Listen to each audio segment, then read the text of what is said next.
सांस्कृतिक शहर इंदौर में इन दिनों एमपी न्यूज के ताल गरबा महोत्सव का उत्साह चरम पर है। जहां गरबा महोत्सव में मुंबई से आए कलाकार गीत संगीत की प्रस्तुति दे रहे हैं, वहीं एमपी न्यूज के साथ एक्सक्लूसिव बातचीत करते हुए इन कलाकारों ने जहां इंदौर शहर की जमकर सराहना की, तो वहीं नए और पुराने गानों का कॉम्बिनेशन कर प्रस्तुति करने पर खास कलाकार राज भी बताया। देखिए ये खास रिपोर्ट।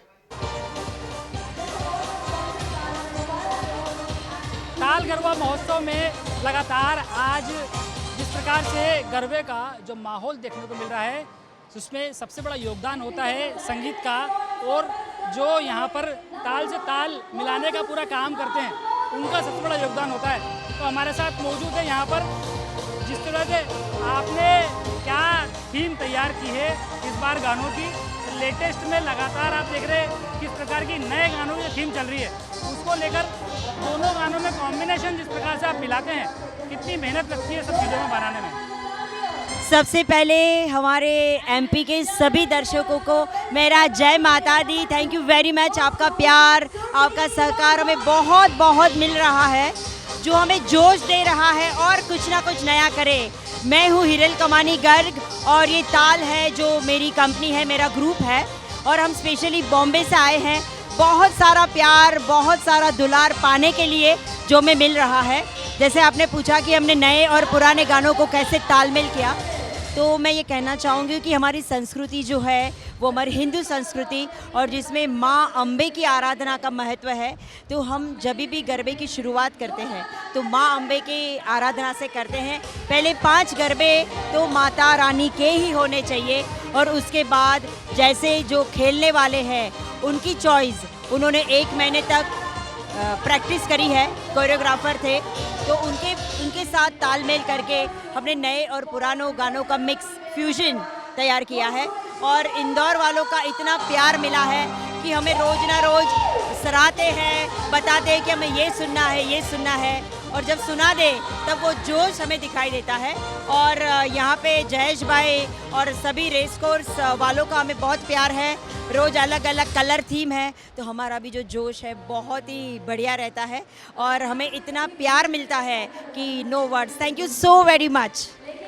चलिए, यहाँ पर जो इनका साथ जो देते हैं, इस प्रकार से पूरा गरबे का जो माहौल रहता है, क्या मानते हैं आप कि ये जो गरबे की जो थीम होती है, कितनी मेहनत लगती है, कितना यहाँ पर एक स्टेज पर खड़े रहकर इतने लोगों के बीच में सबको एक ताल में बांधना कितना चैलेंजिंग होता है? ये हमारे हिंदुस्तान की एक खासियत है जो त्योहारों के माध्यम से हम देख सकते हैं हमेशा।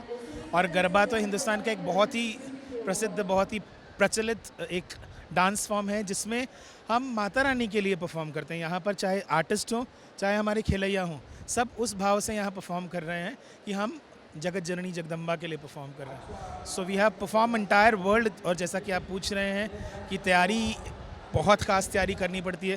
पिछले करीब 2 साल के गैप के बाद इस साल नवरात्रि हुई है, तो सबको, गाने बजाने वालों को भी थोड़ी दिक्कत है और खेलने वालों को भी दिक्कत है, क्योंकि प्रैक्टिस छूट गई है। बट देयर इज़ नेवर, मतलब कभी ऐसा नहीं है कि हम उससे पीछे हटते हैं। हम सब जुटे हुए हैं और बहुत अच्छा गरबा हो रहा है अभय प्रशाल में। इनफैक्ट मध्य प्रदेश का सबसे अच्छा गरबा हो रहा है, और मैं हिंदुस्तान में पिछले 5 साल के बाद परफॉर्म कर रहा हूँ। 3 साल तक वी वर इन US, हम अमेरिका में थे, और फिर 2 साल गैप हो गया, और अभी अभय प्रशाल में बहुत आनंद आ रहा है और माता रानी की बहुत कृपा बरस रही है। हमारी पूरी टीम ताल जो मुंबई से आई है, हिरल कमानी जी की अगुवाई में, मैं, कृष्णा चौहान, और मेरे साथ और भी कई कलाकार हैं जो माता रानी का गुणगान कर रहे हैं और सबको अपने गरबों से, अपनी धुनों से, अपने संगीत से रिझाने का प्रयास कर रहे हैं। चलिए, तो यहाँ पर इन्होंने बताया कि जिस प्रकार से कोरोना के जो पूरे 2 साल के बाद जो एक चैलेंज था, उसको इन्होंने कहीं ना कहीं चैलेंज को पूरा किया है। और ये उनकी पूरी जो टीम है, ये टीम की एक बड़ी खासियत है कि ये धीरे धीरे जो जितने लोग हैं, जिस प्रकार से जब गरबे का माहौल बनता है, जब गरबे का एक माहौल पूरा क्रिएट तैयार हो जाता है, उस समय कैसे, मतलब एक दूसरे का परफॉर्मेंस जो आप एक दूसरे को किस प्रकार से आप उस ताल को पकड़ते हैं, उस थीम को पकड़ते हैं, और उसको कैसे, मतलब उसको कितना बड़ा वो भी चैलेंज रहता है, क्योंकि ज़रा सी ताल बिगड़ी तो कहीं ना कहीं थोड़ा सा गरबा कुछ इफेक्ट आ जाता है उसमें, तो कैसे उसको पूरा मैनेज? टीम मतलब एक परिवार होता है, हमारा ताल टीम एक परिवार है। तो थोड़ी बहुत अगर किसी से भी इधर उधर होती है तो हम लोग एक दूसरे को सपोर्ट करते हैं, क्योंकि हमने बहुत प्रैक्टिस करी है, रोज़ लिस्टिंग, रोज़ रियाज, रोज़ प्रैक्टिस। तो बस ये टीम ताल को ये सारा श्रेय जाता है, क्योंकि हम सब मिलकर के एक फैमिली की तरह एक दूसरे को सपोर्ट करते हैं। क्या आजकल के जो यंगस्टर्स हैं, जो लड़के, जितने यूथ की बात करें हम, तो कहीं ना कहीं ये जो गरबे की थीम है इससे थोड़ा सा मतलब विपरीत जाने की मतलब एक बात कही जाती है कि ऐसा लगता नहीं यहाँ का माहौल देख के तो, लेकिन फिर भी कहते हैं कि कहीं ना कहीं थोड़ा सा हमारी संस्कृति से थोड़ा सा दूर जा रहे हैं। क्या लगता है आपको, क्या आप मानते हैं इस चीज़ को, क्या हम वाकई? देखिए, हमारे ताल में सबसे पहले इसी चीज़ का ध्यान रखा जाता है कि यंगस्टर्स और उनके साथ उनके एल्डर्स दोनों ही इंजॉय कर सके। तो हमारा टीम इस पे रोज़ बैठ के मेहनत करता है, रोज़ हमारी प्रैक्टिस होती है, रोज़ इस पे डिबेट होता है कि कौन सा गाना रखना है, कौन सा गाना हटाना है। और आप बिलीव कीजिए, ये इस पे हम लोग ज़्यादा ध्यान देते हैं कि सभी कोई खुश रहे और हमारी संस्कृति सबसे पहले आए। अच्छा, गरबों की बात करें हम, जैसे गुजरात और गुजरात के बाद मध्य प्रदेश में ऐसा माना जाता है कि इंदौर एक ऐसा शहर है जो स्वच्छता के साथ साथ गरबों में भी नंबर 1 है। तो ये कहीं ना कहीं एक मानी हुई बात ही है, लेकिन क्या लगता है आपको कि गुजरात में और इंदौर में क्या डिफरेंस है, मतलब क्या फ़र्क नज़र आता है? गुजरात और इंदौर के जो गरबे हैं उसमें कितना फ़र्क नज़र आता है? सबसे पहले तो आप सभी को नवरात्रि की बहुत बहुत शुभकामनाएं। हम सभी बहुत एंजॉय कर रहे हैं। मैं तो यहाँ की संस्कृति को सल्यूट करती हूँ, स्पेशली इंदौर में इतने अच्छे लोग हैं और संस्कृति बरकरार है यहाँ पर।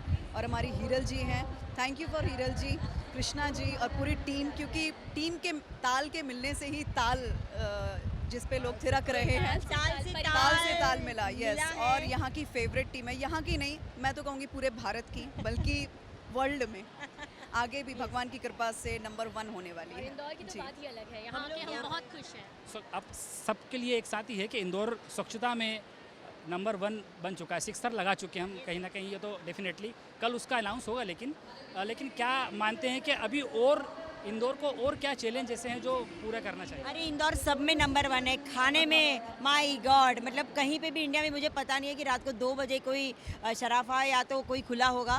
इंदौर खाने के मामले में रात को 1 बजे भी भूख लगी तो अगर हम बॉम्बे से आए हैं तो बॉम्बे में कहाँ, तो एयरपोर्ट के अलावा हमें कहीं नहीं मिलता। पर जहाँ पे तो शराफा में और मन पसंद, ऐसा नहीं कि कुछ भी खाया, मतलब एवरीथिंग।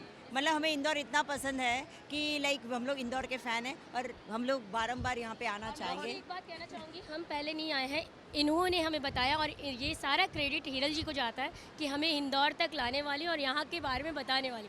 अमेजिंग प्लेस, बहुत स्वीट इंसान यहाँ पे, सारे लोग बड़े मृदु और हेल्पिंग नेचर, बहुत हेल्पिंग है। मैं बहुत आभारी हूँ कि आप लोग से मुलाकात और हुई है। पूरे इंदौर वासियों के लिए हम सभी की बहुत बहुत शुभकामनाएं। बहुत पूरी टीम ताल हीरल कमानी गर्ग जी की अगुवाई में यहाँ हमारी पूरी करीब 22-25 आर्टिस्ट्स की पूरी टीम है जो परफॉर्म कर रही है पिछले 5 दिनों से, और आगे आने वाले भी 4 दिन हम यहाँ पर परफॉर्म करने वाले हैं। We request all the viewers कि आप और भारी संख्या में यहाँ पर आएँ। You will be enjoying great Indian traditional music with Hiral Kamani ji and all of us. बोलो श्री अम्बे माता की जय। चलिए, यहाँ पर जिस प्रकार का जोश यहाँ देखने को मिला है ताल गरबा महोत्सव में, रेसकोर्स रहवासी संघ के द्वारा और ताल गरबा महोत्सव और एमपी न्यूज़ का साथ यहाँ पर जब मिलता है तो इसी प्रकार का जो माहौल है, एक नया माहौल बनता है और काफ़ी अच्छा सुंदर गरबा नृत्य यहाँ पर लगातार जारी है। और इंदौर में फ़िलहाल लगातार इस प्रकार की संस्कृति आने वाले समय में भी जीवित रहने वाली है। इंदौर से इस वक्त अभय प्रशाल से अरुण यादव के साथ धर्मेंद्र यादव, एमपी न्यूज़, इंदौर।